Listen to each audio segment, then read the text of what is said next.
Hello guys, welcome back to the channel and welcome back to elite wrestling. तो guys finally AEW dynamite special blood and guts हो चुका है खत्म। और guys आज इस वीडियो में हम उसी के बारे में बात करने वाले हैं और जानने वाले हैं कि AEW dynamite special blood and guts में क्या क्या हुआ और हमें इस शो के ऊपर क्या क्या चीजें देखने को मिली है। जिसके साथ ही मेरे पास आपके लिए इस वीडियो में AEW के ब्लड एंड गट्स शो से रिलेटेड एक काफी इंटरेस्टिंग बात भी है। तो गाइज ये सब बातें जानने के लिए ये वीडियो एकदम आखिर तक देखना। और गाइज अब ज्यादा देर ना लगाते हुए चलिए वीडियो शुरू करते हैं और बात करते हैं आज हुए AEW dynamite special blood and guts की। तो गाइज हमें AEW dynamite special blood and guts की शुरुआत AEW के मेंस डिवीजन से एक नॉर्मल टैग टीम मैच से होती हुई दिखाई दी, जिस मैच के पहले डॉन कैलिस रिंग के अंदर आए और यहाँ पर बात करते हुए डॉन कैलिस कह रहे थे कि आज के केनी ओमेगा और माइकल नाकाजावा वर्सेस जॉन मॉक्सली और एडी किंगस्टन, इस मैच के लिए केनी ओमेगा AEW के डायनामाइट शो के ऊपर नहीं आ पाए हैं, जिसके चलते अब माइकल नाकाजावा अकेले ही जॉन मॉक्सली और एडी किंगस्टन को फेस करने वाले हैं। जो बात यहाँ पर डॉन कैलिस ने कही, जिसके बाद यहाँ पर जॉन मॉक्सली और एडी किंगस्टन आ रहे थे,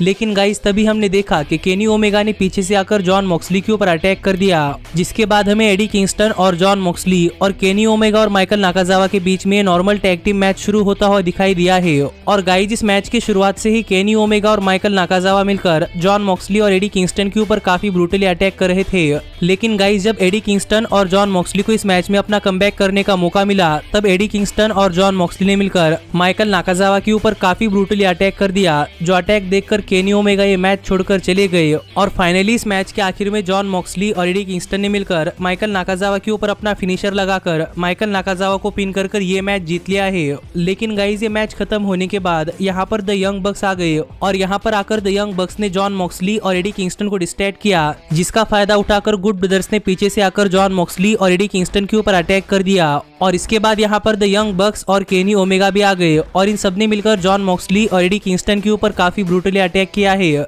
और जाते जाते यहाँ पर केनी ओमेगा ने एडी किंगस्टन के ऊपर मजाक में अपना फिनिशर वन विंग्ड एंजल लगाया और मजाक में यहाँ पर एडी किंगस्टन को पिन कर केनी ओमेगा ऐसा दिखा रहे थे कि केनी ओमेगा ये मैच जीत चुके हैं। लेकिन गाइस इसके बाद हमें AEW dynamite special blood and guts के ऊपर कोडी रोड्स क्यूटी मार्शल को फेस करते हुए दिखाई दिए। जो मैच शुरू होने से पहले ही कोडी रोड्स ने क्यूटी मार्शल के ऊपर अटैक करना शुरू कर दिया था। और गाइस ये मैच स्टार्ट होने के बाद ही कोडी रोड्स क्यूटी मार्शल के ऊपर अपने बेल्ट से अटैक करने के लिए गए, पर रेफरी ने कोडी रोड्स का बेल्ट ले लिया। और जब रेफरी और कोडी रोड्स एक दूसरे से बातचीत कर रहे थे, तभी पीछे से क्यूटी मार्शल ने कोडी रोड्स के ऊपर अपने बेल्ट से अटैक कर दिया। तो मुझे नहीं पता कि यहाँ पर डिस्क्वालिफिकेशन क्यों नहीं हुआ, क्योंकि गाइस AEW ने तो ऐसा नहीं कहा था कि ये मैच एक नो डिस्क्वालिफिकेशन मैच है। तो अगर ये एक नॉर्मल मैच है तो मुझे नहीं पता कि यहाँ पर डिस्क्वालिफिकेशन कैसे नहीं हुआ। पर इसके बाद जब क्यूटी मार्शल कोडी रोड्स के ऊपर अटैक कर रहे थे, तभी क्यूटी मार्शल ने रिंग साइड पर खड़े हुए आर्न एंडरसन के ऊपर भी अटैक कर दिया, जिससे गुस्सा होकर आर्न एंडरसन ने क्यूटी मार्शल के ऊपर अटैक करना शुरू कर दिया,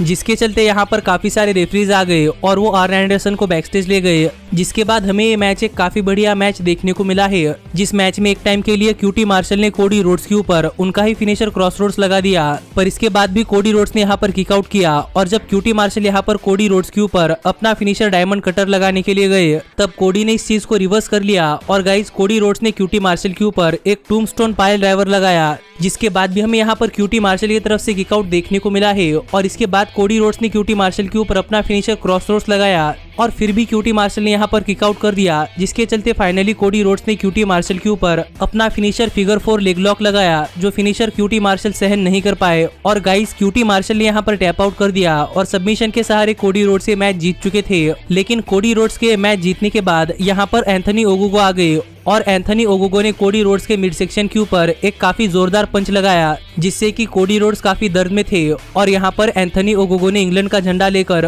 कोडी रोड्स को उस झंडे से ढक दिया और एंथनी ओगोगो यहाँ से चले गए। पर इसके बाद हमें दिखाया गया कि किस तरीके से लास्ट वीक के डायनामाइट शो के ऊपर स्कॉर्पियो स्काई और इथन पेज ने मिलकर डार्बी एलन और स्टिंग के ऊपर अटैक किया था। और यही हमें कैफे में बताया गया कि गाइस पॉसिबली इसी अटैक के चलते स्टिंग इंजर्ड हो चुके हैं। लेकिन इसके बाद यहाँ पर एलेक्स मार्वेज स्कॉर्पियो स्काई और इथन पेज का इंटरव्यू ले रहे थे, जहाँ पर अपने इंटरव्यू के अंदर बात करते हुए स्कॉर्पियो स्काई ने कहा कि स्टिंग कहते हैं कि वो एक आइकॉन है, लेकिन स्कॉर्पियो स्काई को पता है कि स्टिंग एक मच्छर है जो कि AEW के खून के ऊपर चलता है। लेकिन स्कॉर्पियो स्काई को पता है कि मच्छर के साथ क्या करते हैं, उसे मारकर कहीं फेंक देते हैं। ये बात यहाँ पर स्कॉर्पियो स्काई ने कही। लेकिन जहाँ तक बात है इथन पेज की, तो यहाँ पर बात करते हुए इथन पेज ने कहा कि इथन पेज और डार्बी एलिन के बीच में काफी बढ़िया हिस्ट्री रह चुकी है, लेकिन वो हिस्ट्री इंडिपेंडेंट सर्किट में थी, इसीलिए काफी सारे लोगों ने इथन पेज और डार्बी एलिन की हिस्ट्री नहीं देखी है। लेकिन फिर भी यहाँ पर इथन पेज काफी सारे लोगों को बताना चाहते हैं कि डार्बी एलिन अपना आधा चेहरा क्यों पेंट करते हैं। और यहाँ पर बात करते हुए इथन पेज कह रहे थे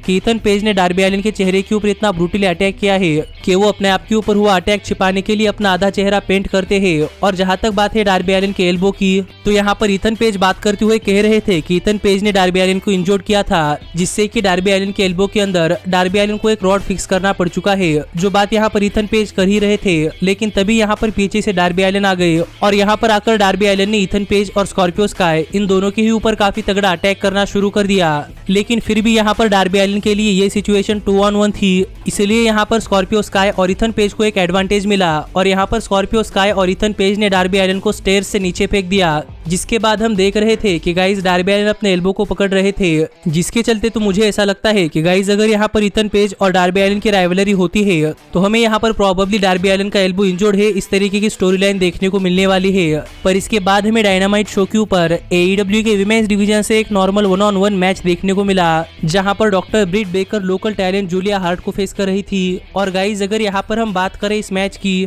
तो गाइस हर एक स्क्वाश मैच की तरह ही ये मैच भी स्टार्ट होने के बाद डॉक्टर ब्रिट बेकर ने जूलिया हार्ट के ऊपर काफी ब्रूटली अटैक कर दिया और ये मैच स्टार्ट होने के 2-3 मिनट बाद ही डॉक्टर ब्रिट बेकर ने जूलिया के ऊपर अपना फिनिशर लॉक जॉ लगाकर यहाँ पर ये मैच सबमिशन के सहारे जीत लिया है। पर इसके बाद हमें काफी दिनों बाद टैज क्रिश्चियन केज के फिनिशर को एनालाइज करते हुए दिखाई दिए, जहाँ पर बात करते हुए टैज क्रिश्चियन केज के फिनिशर के स्ट्रेंथ्स और वीकनेसेस के ऊपर बात कर रहे थे। पर इसके बाद हमें डायनामाइट शो के ऊपर AEW के मेंस डिवीजन से एक फैटल 4-वे टैग टीम मैच देखने को मिला, जहाँ पर SCU, Jurassic express, the claimed और वार्सिटी ब्लॉन्ड्स एक दूसरे को फेस कर रहे थे और जो कोई टैग टीम ये मैच जीत जाती वो टैग टीम आगे चलकर AEW के world tag team champions the young बक्स को उनके वर्ल्ड टैग टीम चैंपियनशिप्स के लिए चैलेंज करने वाली थी। जिस मैच के शुरुआत में AEW की नई टैग टीम्स जैसे कि जुरासिक एक्सप्रेस, वार्सिटी ब्लॉन्ड्स और द क्लेम्ड इस मैच में अपनी बहुत ही बढ़िया परफॉर्मेंस दे रहे थे। और गाइज एक टाइम के लिए हमें इस मैच के सभी कम्पिटिटर्स के बीच में काफी बड़ा ब्रॉल भी देखने को मिला है। लेकिन जब इस मैच में लूचासोरस को टैग मिला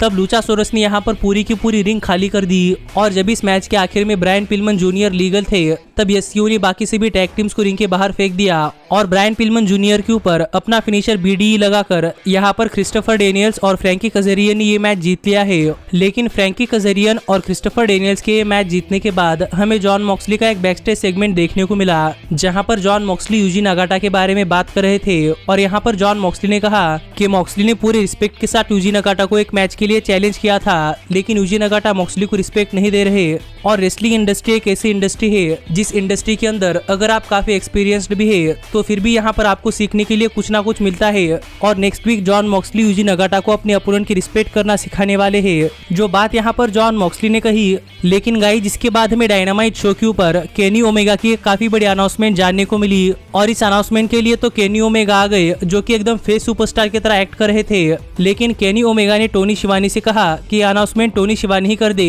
और यहाँ पर बात करते हुए टोनी शिवानी ने हमें बताया कि गाइज AEW के मेंस डिवीजन के टॉप 5 रैंकिंग्स के फर्स्ट 2 कंटेंडर्स यानी कि ऑरेंज कैसिडी और पाक नेक्स्ट वीक के डायनामाइट शो के ऊपर एक दूसरे को फेस करने वाले हैं और जो कोई सुपरस्टार ये मैच जीतेगा वो आगे चलकर AEW के डबल और नथिंग पेपर के अंदर केनी ओमेगा को उनके वर्ल्ड हेवीवेट चैंपियनशिप के लिए फेस करने वाला है, जो अनाउंसमेंट यहाँ पर टोनी शिवानी ने की। लेकिन यहाँ पर बात करते हुए केनी ओमेगा कह रहे थे कि केनी ओमेगा किसी और के साथ नहीं बल्कि पाक के खिलाफ ही अपनी AEW world heavyweight championship defend करना चाहते हैं, क्योंकि पाक एक ऐसे रेसलर है जिन्होंने पहले भी केनी ओमेगा को AEW कंपनी के अंदर हराया हुआ है। तो यहाँ पर केनी ओमेगा पाक से अपना रिडेम्पशन चाहते हैं, इसीलिए केनी ओमेगा डायरेक्टली डबल और नथिंग पेपर के अंदर पाक के खिलाफ अपनी AEW world heavyweight championship defend करना चाहते थे। पर टोनी शिवानी ने कहा कि ये मैच तो होने ही वाला है और जो कोई ये मैच जीतेगा उसके अगेंस्ट ही केनी ओमेगा को अपनी वर्ल्ड हेवीवेट चैंपियनशिप डिफेंड करनी पड़ेगी, जो बात यहाँ पर टोनी शिवानी ने की। और तभी यहाँ पर ऑरेंज कैसिडी भी बाहर आ गए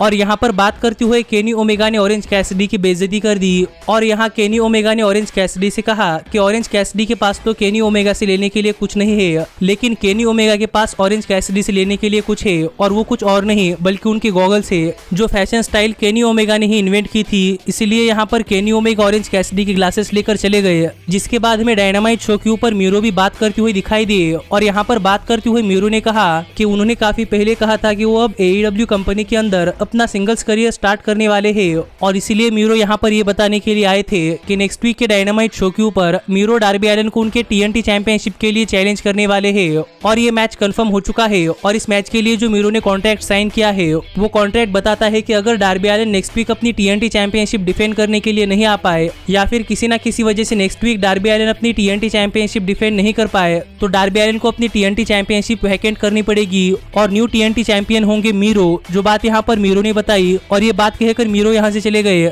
जिसके बाद AEW ने नेक्स्ट वीक के डायनामाइट शो के लिए कुछ मैचेस ऑफिशियल किए हैं और अगर आप जानना चाहते हैं कि वो मैचेस कौन से हैं तो गाइज आप ऊपर आए हुए कार्ड के ऊपर क्लिक कर हमारा ये आर्टिकल पढ़ सकते हैं। लेकिन इसके बाद फाइनली टाइम हो चुका था इस वीक के AEW dynamite special blood and guts के मेन इवेंट का, जो कि था इनर सर्कल और द पेनिकल के बीच में एक ब्लड एंड गट्स मैच। और जैसा कि सैमी गवेरा ने कहा था वैसे ही ये मैच इनर सर्कल की तरफ से सैमी गवेरा ने स्टार्ट किया और पेनिकल की तरफ से डैक्स हारूड ने। और ये मैच स्टार्ट होते ही सैमी गवेरा ने डैक्स हारूड के ऊपर काफी ब्रूटली अटैक करना शुरू कर दिया था और यहाँ पर सैमी गवेरा डैक्स हारूड के ऊपर काफी भारी पड़ रहे थे और यहीं पर डैक्स हारूड बस्टेड ओपन भी हो चुके थे। लेकिन जब इस मैच के पहले 5 मिनट खत्म हुए तब हमें पेनिकल का पहला मेंबर यानी कि शॉन स्पियर्स इस मैच में एंटर करते हुए दिखाई दिए और शॉन स्पियर्स की इस मैच में आने के बाद सैमी गवेरा, शॉन स्पियर्स और डैक्स हारूड इन दोनों से ही लड़ने का ट्राई कर रहे थे। लेकिन शॉन स्पियर्स ने मैच में आते ही सैमी गवेरा के ऊपर एक स्टील चेयर से काफी जोरदार अटैक किया जिसके बाद द पेनिकल को इस मैच में एडवांटेज मिल गया। जिसके बाद यहाँ पर ओर्टिज आ गए और यहाँ पर आकर ओर्टिज ने शॉन स्पियर्स और डैक्स हारूड के ऊपर काफी ब्रूटली अटैक किया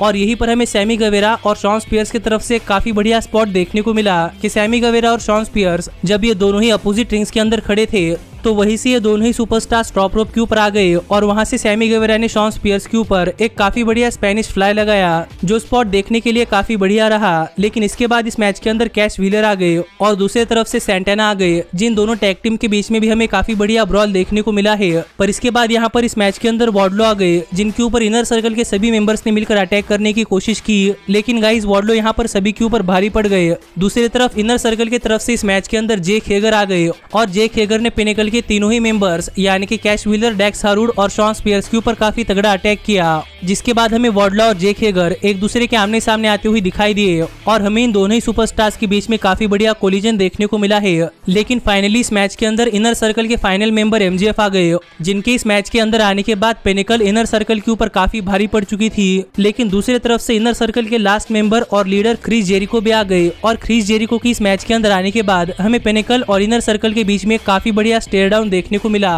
और ये दोनों ही टीम्स एक दूसरे के ऊपर अटैक करने के लिए गई। जिसके बाद इस मैच का पूरा मोमेंटम पेनिकल से शिफ्ट होकर इनर सर्कल के पास आ गया और यहाँ पर इनर सर्कल ने पेनिकल के ऊपर काफी ब्रूटली अटैक किया है और इसी अटैक के अंदर डैक्स हारूड और कैश व्हीलर ने रिंग भी फाड़ दी। लेकिन उसे फटे हुए रिंग के बीच में से सैंटाना और ओर्टिज ने डैक्स हारूड और कैश व्हीलर के ऊपर एक स्पाइक पाइल ड्राइवर लगाया और इसके बाद इनर सर्कल ने पेनिकल के हर एक मेंबर के ऊपर काफी तगड़ा और काफी ब्रूटली अटैक किया है और एक बार तो क्रिस जेरिको ने शॉन स्पियर्स का चेहरा स्टील ट्रस के अंदर ही फंसा दिया था और इसी मैच के अंदर क्रिस जेरिको अपने फ्लॉइड बैट का इस्तेमाल भी कर रहे थे। लेकिन जब इस मैच के आखिर में इनर सर्कल ने पेनिकल के सभी मेंबर्स कैश व्हीलर, डैक्स हारूड, शॉन स्पियर्स और वार्डलो के ऊपर अटैक करने के बाद जब क्रिस जेरिको MJF के ऊपर अटैक करने के लिए गए तब रिंग के बाहर टली ब्लैंचेट ने रेफरी के ऊपर अटैक कर दिया और रेफरी से स्टील केज की चाबी लेकर टली ब्लैंचेट ने स्टील केज का दरवाजा खोल दिया। जिसके बाद MJF एक केज चढ़कर रिंग के ऊपर पहुंच गए और क्रिस जेरिको भी MJF के पीछे बाहर आ रहे थे। लेकिन टली ब्लैंचेट ने क्रिस जेरिको को रोकने की कोशिश की,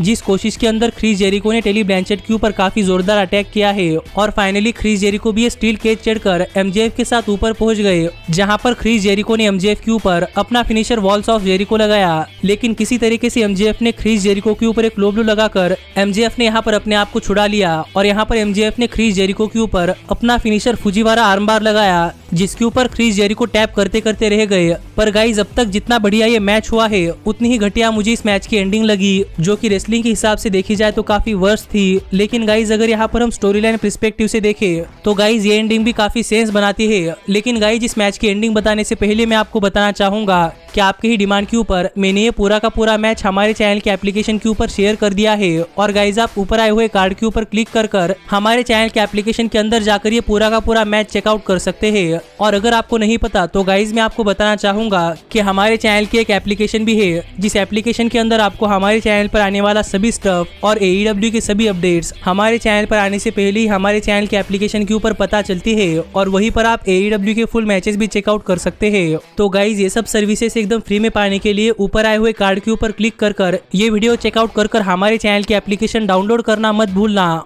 और मैं आपको ये वीडियो चेकआउट कर हमारे चैनल की एप्लीकेशन डाउनलोड करने के लिए इसलिए कह रहा हूँ क्योंकि हमारे चैनल की एप्लीकेशन डाउनलोड करने का तरीका थोड़ा सा अलग है जो कि एकदम जेन्युइन है और मैंने वो तरीका इस वीडियो के अंदर एक्सप्लेन कर दिया है। लेकिन गाइज जहाँ तक बात है ब्लड एंड गट्स मैच के एंडिंग की, तो गाइज इस मैच के आखिर में एमजेएफ क्रिस जेरिको को स्टील केज के ऊपर से एईडब्ल्यू के रैम के ऊपर फेंकना चाहते थे, लेकिन ये करने से पहले एमजेएफ ने इनर सर्कल से पूछा कि क्या इनर सर्कल अपना ये मैच सरेंडर करती है, और अगर इनर सर्कल अपना मैच